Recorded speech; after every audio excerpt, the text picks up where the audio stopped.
भविष्य मार्ग दर्शन के विभिन्न ज्ञानवर्धक कार्यक्रम देखने के लिए सब्सक्राइब करें और बेल आइकन को प्रेस करें। ओम विष्णवे नमः। नमस्कार, ज्योतिषीय कार्यक्रम भविष्य मार्गदर्शन के YouTube चैनल में आपका स्वागत है। आज हम आपको ग्रहों के शुभ और अशुभ किरणों के बारे में बताते हैं। राहु और केतु अगर कुंडली में एक तरफ हो तो वह कार सर्प दोष का निर्माण करता है, या किसी एक ग्रह से संबंधित हो तो वह कार सर्प दोष का निर्माण करता है। अगर राहु और केतु व्यक्ति के पक्ष में ना हो तो उसे बहुत परेशानियों का सामना करना पड़ता है। अर्थात अगर राहु और केतु को समय समय पे उसके हर एक कार्यों में रुकावट पैदा करती है, इससे जीवन में उन्नति प्रगति सब रुक जाती है। इसलिए किसी भी व्यक्ति को राहु और केतु से संबंधित दोषों को दूर करनी चाहिए, या उससे संबंधित वह दोष है तो किस प्रकार का दोष है ये आपको जानकारी रखनी चाहिए। अब एक चीज मैं आपको जानकारी के लिए बताता हूँ कि राहु और केतु से संबंधित एक किंवदंती भी है कि एक राक्षस था जो देवता का रूप धारण करके वह देवताओं के बीच बैठकर अमृतपान कर लिया। तब भगवान विष्णु ने उस राक्षस का सिर धड़ से अलग कर दिया, और जब सर धड़ से अलग हो गया तो इसका क्या परिणाम हुआ ये आपको मैं बता रहा हूँ कि अमृतपान के कारण उसका सर और धड़ दोनों ही भाग जीवित रहा। ये जीवित भाग ही राहु और केतु के रूप में पहचाने गए।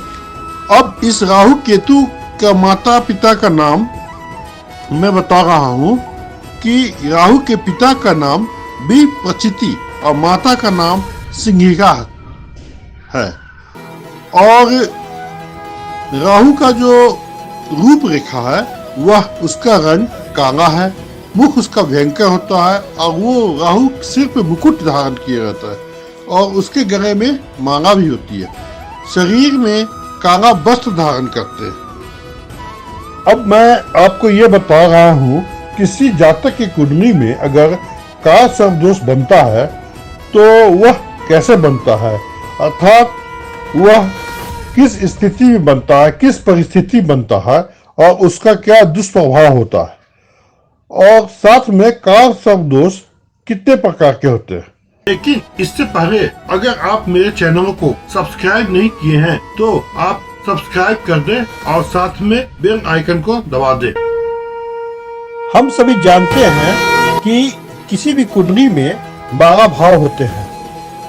अब इन विभिन्न भावों में राहु और केतु की स्थिति अलग अलग रहने पे कार सर्प दोषों का निर्माण होता है, और ये कार सर्प दोष का क्या दुष्प्रभाव होता है ये मैं आपको बता रहा हूं। तो जब राहु प्रथम भाव में और केतु सप्तम भाव में रहता है तो वह अनंत कार सर्प दोष बनाता है। अब इस अनंत कार सर्प दोष का परिणाम क्या है वो मैं आपको बताता हूं। अगर कुंडली में अनंत कार सर्प दोष बनता है तो जातक को मानसिक तनाव, मन की अशांति, वह उसके प्रति षड्यंत्र रचा जाएगा, वह षड्यंत्रों में फंसेगा, उसके साथ धोखाधड़ी होगी, उसके साथ छल प्रपंच होगा, वह मुकदमे में फंस सकता है, उसका व्यापार में घाटा हो सकता है, उसके पद प्रतिष्ठा में अनावश्यक अधिक खर्च हो सकता है, उसकी गृहस्थ की जीवन भी छिन्न भिन्न हो सकती है। तो आप इस कार सर्प का उपाय करें। इसके बाद आता है दूसरा कारकोटक कार सर्प दोष। जब राहु द्वितीय स्थान में और केतु अष्टम में हो तो कारकोटक कार सर्प दोष का निर्माण होता है। इस कार सर्प का परिणाम यह होता है कि यह भाग्योदय में बाधक होता है। इसमें नौकरी नहीं मिलती है, या नौकरी मिलती है तो देर से मिलती है, और वो भी साधारण तरीके से मिलती है। व्यापार नहीं चलता है, पैतृक संपत्ति का सुख नहीं मिलता है, ऑपरेशन, शारीरिक चीरफाड़, घाव शीघ्र नहीं भरता है, अकाल मृत्यु का भी योग यह कार सर्प दोष बनाता है। अब तीसरा कार सर्प दोष है वासुकी कार सर्प दोष। यह कार सर्प दोष कब बनता है? जब राहु तृतीय स्थान पे और केतु नवम स्थान पे हो तो वासुकी कार सर्प दोष का निर्माण होता है। अब इस कार सर्प दोष से क्या क्या होता है मैं आपको बताता हूँ। परिवार में कष्ट, मित्रों के साथ धोखा, दाम्पत्य जीवन में कटुता आपको मिलेगी, किसी के प्रति अविश्वास पैदा होगा, किसी के प्रति बनस्मय पैदा होगा, किसी के प्रति विरोध पैदा होगा। भाग्य में भी आपका उठा पटक चलेगा, यानी भाग्य भी आपका साथ नहीं देगा। कभी भाग ऊपर रहेगा, कभी भाग नीचे होगा, अर्थात भाग्योदय में रुकावट भी आ सकती है। नौकरी में, व्यवसाय में सभी तरह की बाधाएं उत्पन्न होगी। घर से आपको दूर रहना पड़ेगा या घर से आपको दूर जाना पड़ेगा। आपको इसमें धोखा से, छल कपट से बच के रहना पड़ेगा। अब चौथा कार सर्प दोष है शंखपाल कार सर्प दोष। जब राहु चतुर्थ स्थान पे और केतु दशम स्थान पे हो तो शंखपाल कार सर्प दोष का निर्माण होता है। अब इस कार सर्प दोष में क्या परिणाम होता है कि आपको पैतृक संपत्ति में अड़चन आएगी, यानी आपको पैतृक संपत्ति के लिए काफी कष्ट उठाना पड़ेगा। आपको धन में कमी आएगी, आपको सुख में कमी आएगी। भाई बहनों से या सेवकों से आपको कष्ट झेलना पड़ सकता है। व्यापार में या नौकरी में हमेशा उतार चढ़ाव की स्थिति बनी रहेगी। स्वास्थ्य के प्रति आप परेशान रहोगे, यानी कि स्वास्थ्य भी आपके प्रतिकूल नहीं रहेगी। आपको अगर आप शिक्षार्थी हो, विद्यार्थी हो तो आपकी शिक्षा में, विद्या में बाधाएं आएगी, किसी न किसी तरह की रुकावटें पैदा होती रहेगी। अब पांचवा जो कार सर्प दोष है वह पद्म कार सर्प दोष या पद्म कार सर्प योग भी कह सकते हैं। जब राहु पंचम स्थान में हो और केतु एकादश भाव में हो, अर्थात यह पद्म कार सर्प योग का निर्माण करता है। और इसका परिणाम यह होता है कि आपको परिवार में सुख की कमी रहेगी, आपको संतान का अभाव रहेगा, वृद्धावस्था आपका काफी कष्टप्रद होगा। आपके वृद्धावस्था वह बहुत मुश्किल से काटेगा। आपके उस समय शत्रु काफी प्रबल हो जाएंगे, शत्रु आप पे हावी रहेंगे और आपके प्रति वह षड्यंत्र समय समय पर करते रहेंगे। आपको गुप्त रोग की पीड़ा भी हो सकती है और आपका पैसा ज्यादा से ज्यादा खर्च होगा हॉस्पिटल में, दवा में, डॉक्टर में, अस्पताल में। हो सकता है आपको जेल की भी कष्ट भोगना पड़े। इसलिए आप इस कार सर्प दोष का उपाय करवाएं। छठा कार सर्प योग है महापद्म कार सर्प योग। जब राहु छठे में और केतु 12वें भाव में रहे तो यह महापद्म कार सर्प दोष या महापद्म कार सर्प योग का निर्माण करता है। अब इसका परिणाम यह होता है कि इसमें दाम्पत्य जीवन में आपको काफी मुश्किलों का सामना करना पड़ेगा या दाम्पत्य जीवन में आपको असफलता का भी सामना करना पड़ सकता है। शोक से, कष्ट से आपको पीड़ा मिलेगा। आपको हो सकता है कि आपके चरित्र में दोष लगाया जाए या आपको चरित्रहीन बनाया जाए या आपको चरित्र के प्रति आपको नीचे दिखाया जाए। आप हमेशा किसी निराशा में घिरे रहोगे, किसी अवसाद में घिरे रहोगे, जिससे आपकी जीवन की पूरी प्रगति एक तरह से ठहर ही जाएगी, रुकी ही रहेगी। वृद्धावस्था भी आपका काफी कष्टप्रद होगा, वह वृद्धावस्था भी आपका बहुत मुश्किल से कटेगा। आपको रोग भी काफी रहेगा, आपकी व्यय ज्यादा हो जाएगी, आपकी आय कम रहेगी। इस कार सर्प दोष में ये परिणाम आ रहा है। अब सातवां कार सर्प दोष है तक्षक कार सर्प दोष या तक्षक कार सर्प योग। जब राहु 7वें स्थान में हो यानी सप्तम भाव में हो और केतु प्रथम स्थान में हो यानी प्रथम भाव में हो तो तक्षक का सब योग का निर्माण होता है। अब इसमें यह है कि अगर यदि आपके कुंडली में तक्षक का सब योग है तो पहली बात कि आपको गुप्त रोग होने की संभावना होती है। दूसरी कि आपके शत्रु जो है काफी प्रबल रहेंगे, आपके शत्रु आप पे काफी हावी रहेंगे, आपका जीवन काफी संघर्षपूर्ण रहेगा और जीवन में बहुत भारी उथल पुथल रहेगी। आपको संतान से कष्ट मिलेगा, दाम्पत्य जीवन में भी आपको मुश्किल रहेगी, यानी दाम्पत्य सुख में आपको कमी रहेगी।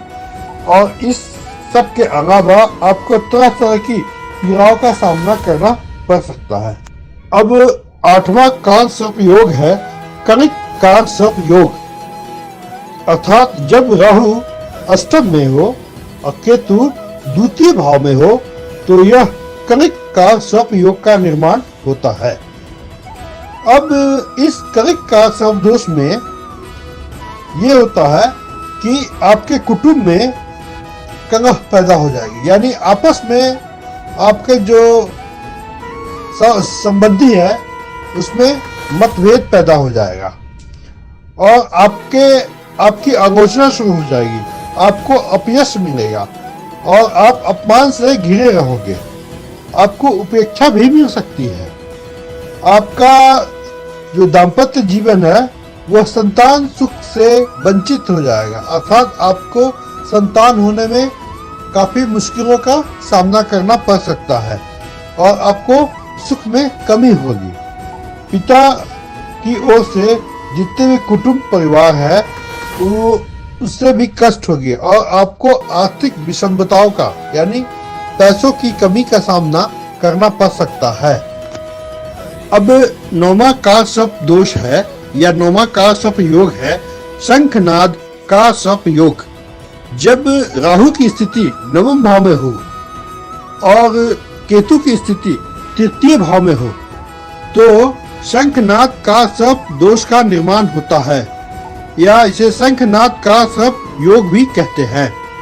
इसका परिणाम यह होता है कि इस काल सर्प में आपके भाग्य में कमी आएगी और आपका जो घर गृहस्थी है यानी गृहस्थ जीवन है उसमें बाधाएं आएगी, यानी घर में सुख नहीं मिलेगी, गृह सुख में कमी आएगी। आपको व्यापार में अधिकांशतः लाभ ही नहीं होगा, यानी आपको हानि ही होगा, लाभ की अधिकता की कमी हो जाएगी और साथ में आपको मान हानि भी मिलेगी, आपके भाग्य में कमी होगी, आपको अवनति का सामना भी करना पड़ सकता है, आपके पितृ सुख में कमी हो सकती है, आपको पिता का भी सुख नहीं मिलेगा, अगर मिलेगा तो वह बहुत कम ही मिलेगा। 10वां काल सर्प योग है पातक काल सर्प योग। जब राहु दशम में और केतु 4th भाव में हो तो पातक काल सर्प दोष का या पातक काल सर्प योग का निर्माण होता है। इसका परिणाम यह होता है कि संपूर्ण जीवन यानी पूरा जीवन आपका विघ्न बाधा से ग्रसित रहेगा, यानी विघ्न बाधाओं से बंधा हुआ रहेगा। नौकरी में आपको हमेशा असफलता ही मिलेगी, आपका जीवन पूरा भटकाव की जैसा रहेगा, आप इधर उधर भटकते रहोगे, आप एक जगह नहीं रह सकते हो। आपके संतान को तरह तरह की बीमारियां होंगी और आप जब वृद्ध होंगे या आपके घर में जो भी वृद्ध होंगे वह आपके प्रति वियोग में रहेंगे। अब 11वां काल सर्प दोष है या योग है विषाक्त काल सर्प योग। जब राहु एकादश में हो और केतु 5th भाव में हो तो विषाक्त काल सर्प योग का निर्माण होता है। अब इसका परिणाम यह होता है कि आपको आजीविका के कारण अपने घर परिवार से दूर रहना पड़ेगा और साथ में यह काल सर्प योग भाइयों में विरोधाभास पैदा करता है। अर्थात आपको भाइयों से नहीं बनेगी या भाइयों के बीच मतभेद रहेगा। और इसमें मुकदमेबाजी का भी योग बनता है कि आप मुकदमे में फंस सकते हैं। साथ में आपको आंखों की समस्याएं, हृदय की समस्याएं और शारीरिक कष्ट का भी योग दिखता है। इन सब के अलावा आपको एक्सीडेंट भी हो सकता है, अर्थात आपको इससे काफी सतर्क रहना पड़ेगा। 12वां और अंतिम कार सर्प योग है शेषनाग कार सर्प योग। जब राहु द्वादश में और केतु छठे भाव में हो तो शेषनाग कार सर्प योग का निर्माण होता है। इसका परिणाम यह होता है कि आपको विशेषकर अपनी बाएं आंखों को ध्यान देना पड़ेगा। साथ में गुप्त शत्रुओं से आपको पीड़ा मिलेगी और शारीरिक सुख में कमी होगी। आपको अपने स्वास्थ्य पर ध्यान देना पड़ेगा, नहीं तो आपको डॉक्टर, अस्पताल, दवाइयों का सामना करना पड़ सकता है। साथ में आपके मान सम्मान में कमी होगी, आंखों में कष्ट होगा और आपको सिर में समस्याएं हो सकती है। हम अपने अगले एपिसोड में इस सभी कार सर्प दोषों का समाधान बताएंगे, साथ में उसके निवारण का उपाय भी बताएंगे। अगर आपको ये वीडियो पसंद आया हो तो कृपया कर इसे सब्सक्राइब कर दे और बेल आइकन की घंटी को दबा दे। साथ में इसे शेयर और लाइक भी कर दे। ओम नमो शिवाय। अगर आप ज्योतिषीय परामर्श लेना चाहते हैं या वास्तु विजिट करवाना चाहते हैं तो इस नंबर पर संपर्क करें 9667937648 और ईमेल एड्रेस है astrobivekji@gmail.com। धन्यवाद।